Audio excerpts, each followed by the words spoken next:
የገጠር ውስጥ ያው ታውቃላችሁ ብሎ ጓዳ ውስጥ ነው የምትቀመጠው እስከ ተወሰነ ወር ሰው ናታይ እና ጓዳ ውስጥ ተቀምጠ ሰው ማንንም አታይ ማለት ነው። ምናግሻ ከምሩ ምናግሻ ሰከለ ምን ተመቆሻ ከፈተው እና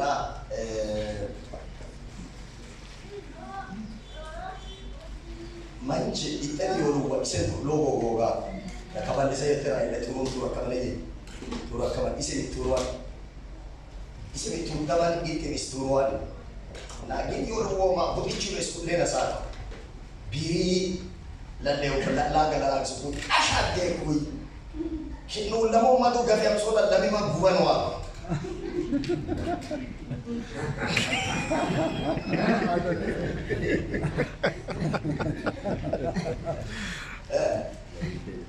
kama nchina machesa mula kuhanda yo ya remba machugusa machesa mula logo gone lambu wala usula koi asa sai kakage mano wa laiba kinna bugano madu gafi amsoi haleluya nes gafi amsolu be ya wala wengeni magan mulu be wan wengeni mashka mulu wa manso ter kalikina ሲያያቸው እጅግ በጣም ደስ አለኝ። እነዚህ አገልጋዮች በጣም ታምሩ ዲኬና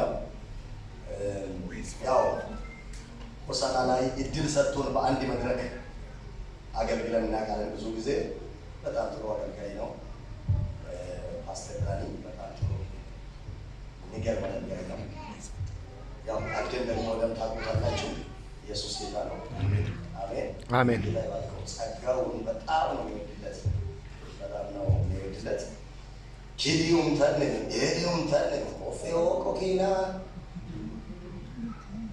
ያቆሱን ቢሆን ከብኪን ደስ ብሎኝ ነው ኤስኩመስ ሞክ ዋሰገር ወፈበለ ደንቅ ሰውጮ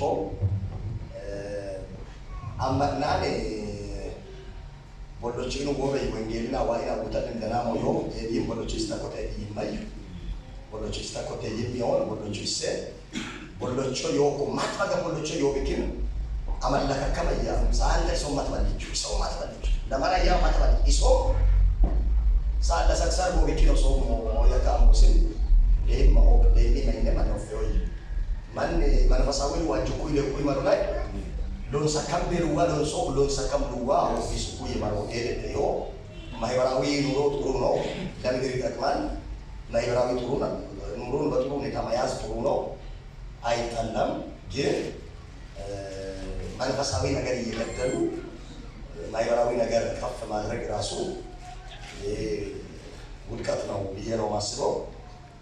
መልካም እቺና ከነገርኳችሁ ስለሚገባችሁ ጎቶሽ ማጎት ይችላል ያኔ ቦጆ ወይ ከማላምቦስ ማለት አማታከው ተቆጥ ያኔ እኮ ገደ ደግሞ ተከከባል እና እቺን ካላምብላችሁ መጽሐፈ ኢያሱ ምዕራፍ 6 ከቁጥር 1 ጀምሮ ያለውን አነባለሁ። እንዲህ ይነበባል። ኢያሪኮም ከእስራኤል ልጆች የተነሳ ፈጽማ ተዘግታ ነበር። ወደ እርሷ የሚገባ ከእርሷም የሚወጣ ማንም አልነበረም። ቁጥር 2 እግዚአብሔርም ኢያሱን አለው፣ ተመልከት ኢያሪኮንና ንጉሷን ጽኑዓን ኃያላኗንም በእጅ ሰጥቻለሁ። ሰልፈኞቻችሁ ሁሉ ከተማይቱን አንድ ጊዜ ይዙሯት፣ እንዲሁም 6 ቀን አድርጉ።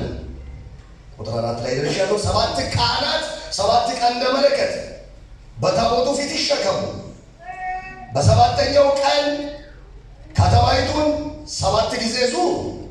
ካህናቱም ቀንደ መለከቱን ይንፉ።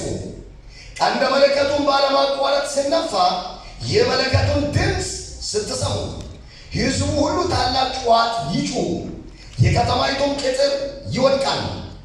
ሕዝቡም ሁሉ እያንዳንዱ አቅንቶ ይገባባታል። ቁጥር 6 ላይ የናዌ ልጅ ኢያሱ ካህናቱን ጠርቶ የቃል ኪዳኑን ታቦት ተሸከሙ፣ 7 ካህናት 7 ቀንደ መለከት ወስደው በእግዚአብሔር ታቦት ፊት ይሂዱ አላቸው። ቁጥር 7 ሕዝቡንም ሂዱ ከተማይቱን ዙሩ፣ ሰልፈኞቻችሁም በእግዚአብሔር ታቦት ፊት ይሂዱ አለ። ቁጥር 8 ላይ ኢያሱም ለሕዝቡ በተናገረ ጊዜ 7ቱ ካህናት 7ቱን ቀንደ መለከት ይዘው በእግዚአብሔር ፊት ሄዱ። ቀንደ መለከቱንም ነፉ። የእግዚአብሔርን ቃል ኪዳን ታቦት ይከተላቸው ነበር እያለ ይቀጥልና ወረድ ብዬ ላንብብላችሁ ቁጥር 20 ላይ ሕዝቡም ጮኹ፣ ካህናቱም ቀንደ መለከቱን ነፉ።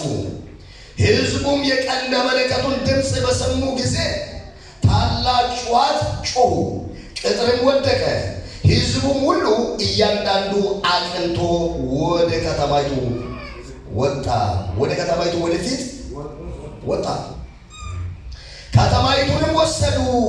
ቁጥር 21 በከተማይቱ የነበሩትን ሁሉ ወንዱንና ሴቱን፣ ሕፃንና ሽማግሌውን፣ በሬውንም በጉንም አህያውንም በሰይፍ ስለት ፈጽመው አጠፉ ይላል። ቀጥሎ ያለው ማሳብ ልነግራችሁ ይችላሉ ስላነበብኩት ማለት ነው። እግዚአብሔር ይሆናል ያለው ይሆናል እያል የእግዚአብሔርን ቃል እናገራለሁ። እግዚአብሔር ይሆናል ያለው ይሆናል። ሁላችሁ በውስጤ እግዚአብሔር ያለው ይሆናል። እንድገም። እግዚአብሔር ይሆናል ያለው ይሆናል። እግዚአብሔር ያለው ይሆናል ማለት ተስፋ ይመስላል። ወደፊት እግዚአብሔር ያለው ይሆናል በቃ አይደለም። እግዚአብሔር ይሆናል ያለው ይሆናል። በጣም አስሩበት። እግዚአብሔር ይሆናል ያለው ይሆናል እያልኩ ነው። የእግዚአብሔርን ቃል የሚያካፍላችሁ የኢያሱን መጽሐፍ ነው ያነበብኩላችሁ። የኢያሱ መጽሐፍ 24 ምዕራፎች አሉት። የኢያሱ መጽሐፍ 24 ምዕራፎች አሉት። 24ቱንም ምዕራፍ ሐሳቡ የተስፋ ቃል መፈጸምን የያዘ ነው። የኢያሱ መጽሐፍ የፍጻሜ መጽሐፍ ነው ተብሎ ነው የሚታወቀው። የፍጻሜ መጽሐፍ፣ የተስፋ ቃል መፈጸሙን የሚያሳይ የፍጻሜ መጽሐፍ ነው። መጽሐፉን ከማሳየቴ በፊት ስለ ኢያሱ መጽሐፍ በደንብ እንድታውቁ ትኩረት እንድትሰጡበት፣ የትኛው ተስፋ ነው ኢያሱ ላይ የተፈጸመው ካላችሁኝ፣ እግዚአብሔር ለእስራኤላውያን የተናገራቸው የተስፋ ቃል መፈጸሙን የምናይበት የፍጻሜ መጽሐፍ የኢያሱ መጽሐፍ ነው። እስራኤላውያን በአካል ባልነበሩበት ዘመን፣ እስራኤላውያን ባልተወለዱበት ዘመን እግዚአብሔር ከአብርሃም ጋር የገባውን የተስፋ ቃል ተስፋ ቃል አብርሃም አንድ ልጅ ሳይወልድ ነው ለእስራኤል ተስፋ የተገባው። እነሱ ባልነበሩበት ዘመን የተነገረው የተስፋ ቃል መፈጸሙን የምናይበት መጽሐፍ የኢያሱ መጽሐፍ ነው።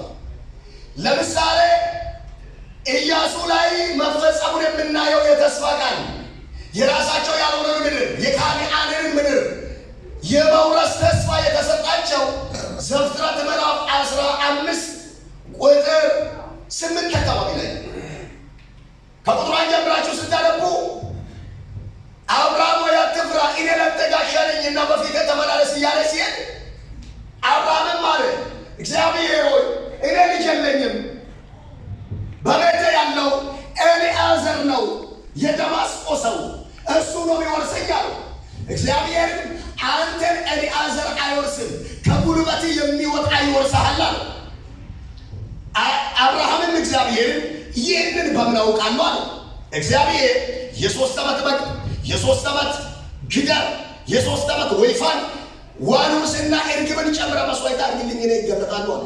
እነዚህ ነገሮችን ሁሉ መስዋዕት አደረገ። ስጋውን በየወገኑ ከፈለ። በእንዲህ አይነት እግዚአብሔርን ሲጠባበቅ አሞራዎች መጡበት ይላል። አብርሃም አባረረ ይላል። መሸበት፣ ጨለመ ይላል። ያም አለበት ድንጋጤ ሆነ ይላል። በእንዲህ አይነት ነገሮች ከተፈራረቁ በኋላ እግዚአብሔር ራሱ ተገለጠለት። ተገልጦ እንዲህ ማለት ጀመረ። ሕዝብ የራሱ ባልሆነ ምድር ላይ 400 ዓመት ይገዛል።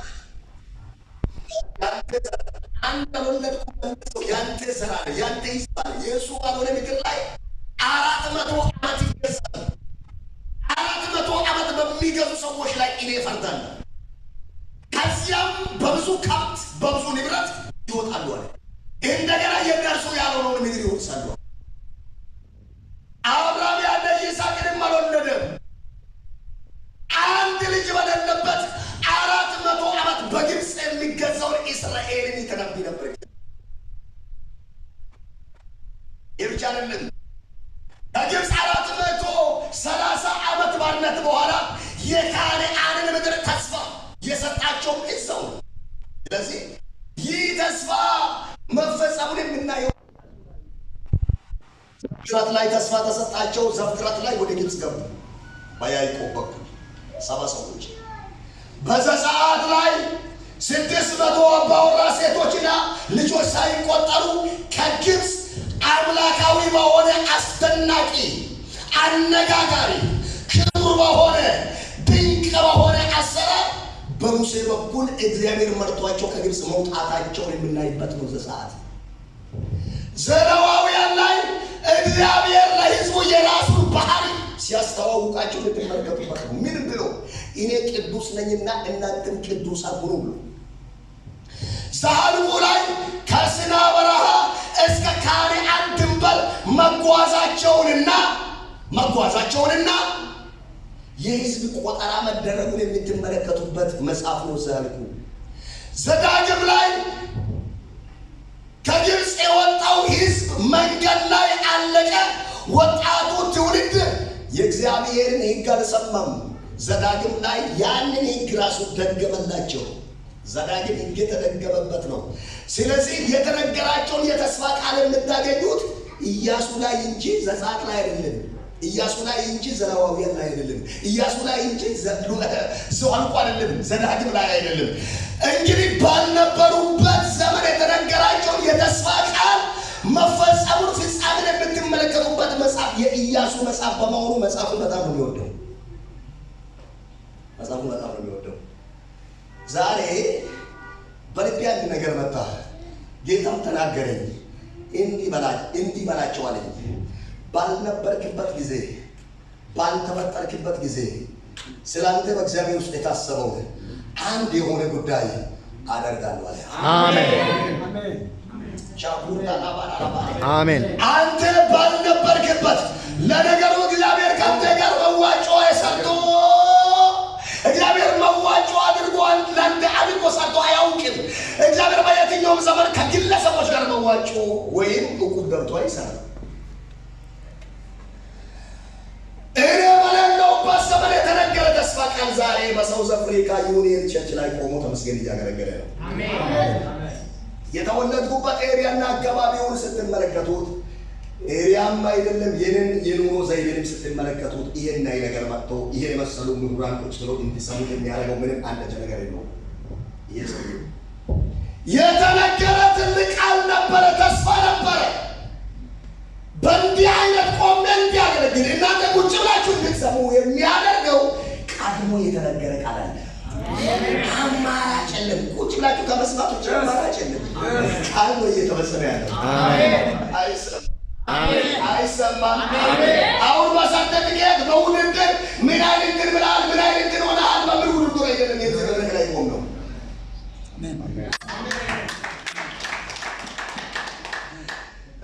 ቂም ብቻ ጨበጨበ፣ ሌላ ዝም ብሏል። ሰው ያጨበጨበ ጥሩ ነው።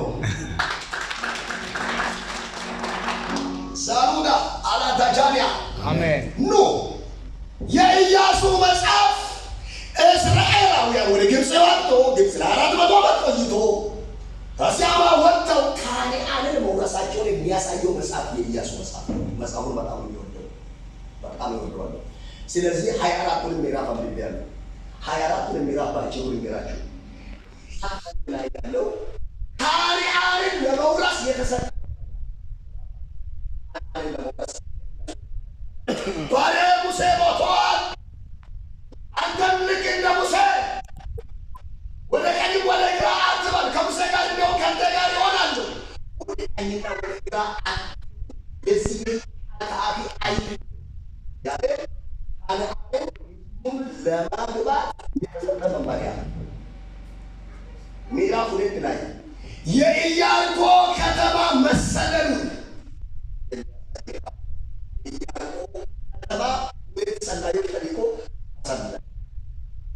ምዕራፍ 3 እና 4 ዮርዳኖስን መሻገርንና ዮርዳኖስን ለመሻገር የተሰጠ መመሪያ ነው። ከፊታቸው ዮርዳኖስ ሲቆም ምዕራፍ 3 ላይ ተቀደሱ፣ ዛሬ ተቀደሱ፣ ነገ በመካከላችሁ እግዚአብሔር ድንቅ ነገር ያደርጋል አለ። ምዕራፍ 4 ላይ ዮርዳኖስ ተከፈለ፣ ወደ ማዶ ተሻገሩ። አሜን። ምዕራፍ 5 ላይ ቅድም እንዳልኳችሁ ከግብፅ የወጡ አባቶች ተገርዘው ነው የወጡት። የተገረዙ ናቸው። መንገድ ላይ ካናንን ለመውረስ መገረዝ አለባቸው። ኢያሱ እንዲገርዛቸው ትእዛዝ ሰጣቸው። ከባልጩት ድንጋይ መቁረጫ ሰርታ ግልግላ ላይ እኔ በሚያሳይ ተራራ ላይ ቁረጣቸው፣ ግረዛቸው አለ። ወጣቶችን ይዞ ኢያሱ እየጮሁ ዋው ያሉ ቆረጣቸው። ኢየሱስ ጌታ ነው። ገረዛቸው። ከነ ምናምኑ ወደ ካህናት መግባት አይቻልም ነበርና ሲያድጉት ኢማሙ ትልቅ ነው። ሕፃናት የሚገረዙት ኢማም ለመቀነስ ነው። ልጆች በስምንተኛ ቀን ምናምን ከተማ ላይ በትንሽ ጊዜ ወንዶች የሚገረዙት እዚህ ነው። ካደጉ በኋላ ኢማሙ ከባድ ነው።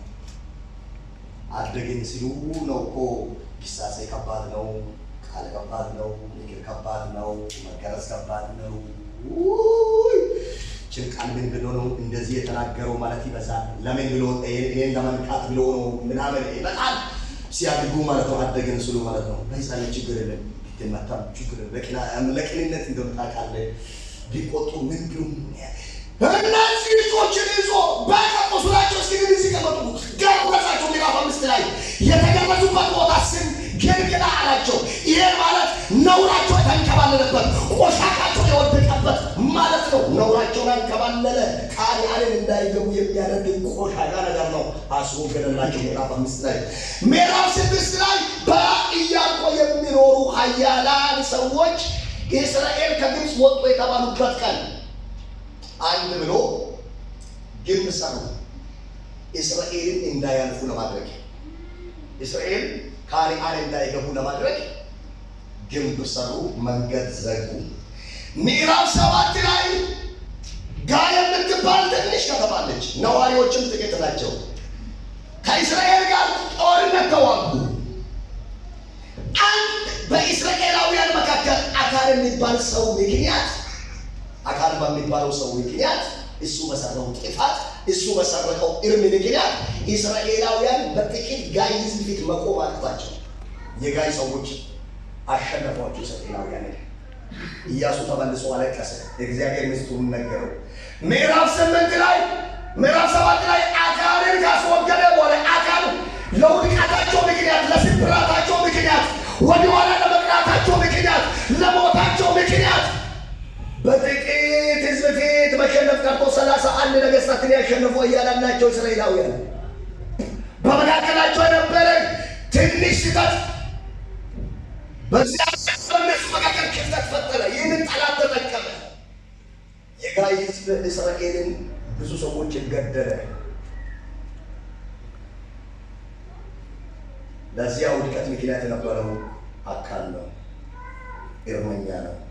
ያልተፈቀደውን የሚያደርግ ነው። አድርግ ያልተባለውን የሚያደርግ ነው። ያልተባለውን አድርግ ያልተባለውን የሚያደርግ ሰው አካልን ሰቀለው። ምዕራፍ 8 ላይ ከጋይ ጋር ጦርነት ተዋጉ። ምዕራፍ 8 ላይ ጋይ ትንሽ ማጥናት ፍቶ ወደፊት አለ። ምዕራፍ 9 ላይ ገባኦናውያን የሚባሉ በካናን ምድር መመታት ካለባቸው ሕዝቦች መካከል አንዱ ናቸው። ነገር ግን እንደ ሌሎች በኃይላቸው አልተመኩም፣ በጉልበታቸው አልተመኩም። እስራኤልን ተዋግተን እናስቆማለን አላሉ። ለኢያሱና ለእስራኤል ሕዝብ ምግብ ይዘው፣ ወይናች ይዘው፣ እንጀራ ይዘው፣ የተለያየ ነገር ይዘው ወደ ኢያሱ መንገድ ተከተሉ። ለሕዝብ ይህን ይዘን መጥተናል፣ ከሚጠፉት ጋር አታጥፋን፣ ከሚሞቱት ጋር አትግደለን፣ እባክህ እናንተ ነገር ቃል ግባልን ብለው ኢያሱን ተማጸኑ። ኢያሱም ምሕረት አደረገላቸው፣ ቃል ኪዳን አደረገ። ላለመንካት መጥፋት የነበረባቸው ናቸው። ነገር ግን ባደረጉት መልካም ተግባር ምክንያት እስከዛሬ በሕይወት አሉ ይላል ምዕራፍ 9። ቆንጆ ትምህርት አለው እዛም ላይ እዛ ምዕራፍ ላይ ስከተ እዛ ምዕራፍ ላይ ቢሆን መመለስ ከየትኛው ጥፋት ያድናል። ምዕራፍ 10 ላይ ከካናናውያን ጋር ጦርነት ገጠመው ኢያሱ። ጠላትን እየጨረገገ ነው። ጠላትን እየመታ ነው። ብዙዎችን እየጨረሰ ነው። ነገር ግን ጠላቱ ሳያልቅ ቀኑ ሊመሽ ደረሰ። ጀንበሯ አዘቀዘቀች። ሊጨልም መጣ። ሊመሽ መጣ። ኢያሱ ያለ ጠላቶችን ሳልጨርሳቸው አንተ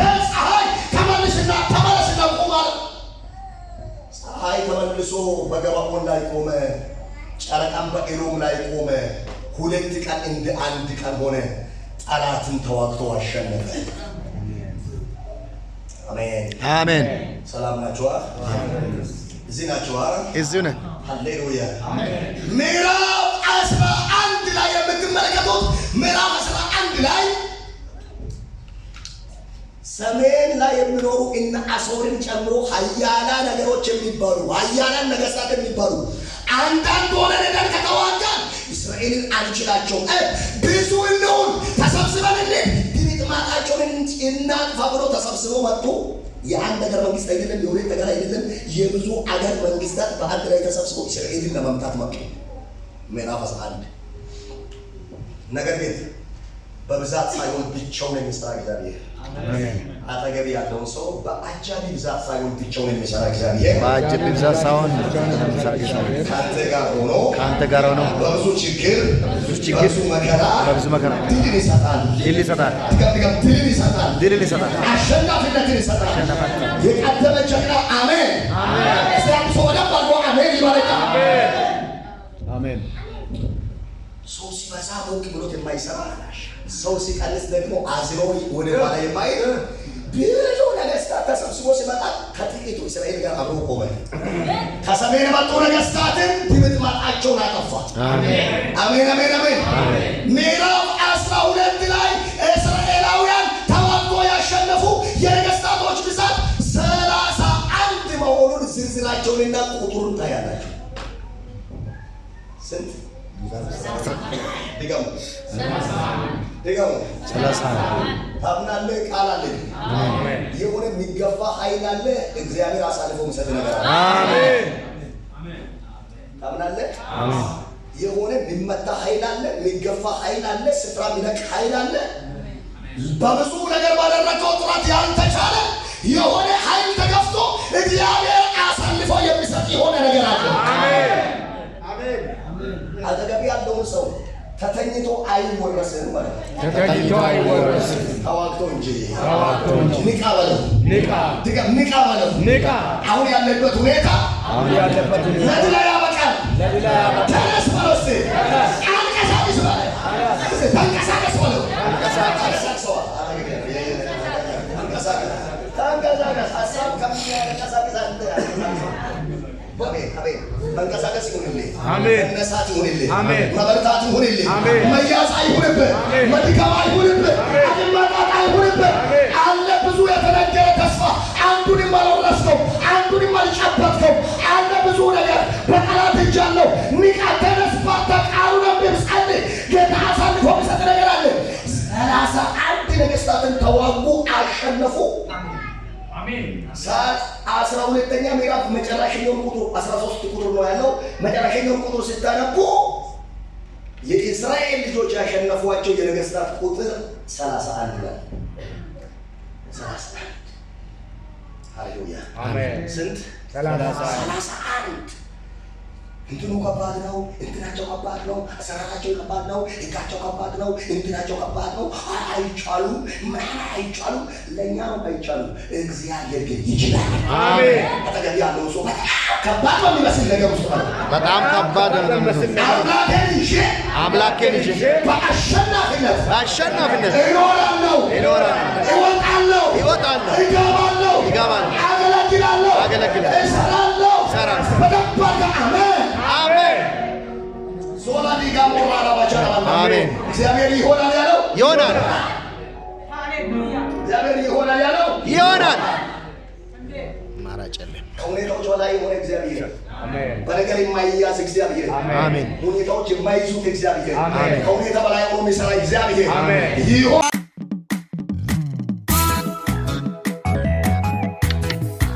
ይህንን ቻናል ሰብስክራይብ ያድርጉት። ደግሞም የምንለቃቸው አዳዲስ መልእክቶች ቶሎ እንዲደርሷችሁ የደውል ምልክትን ይጫኑልን።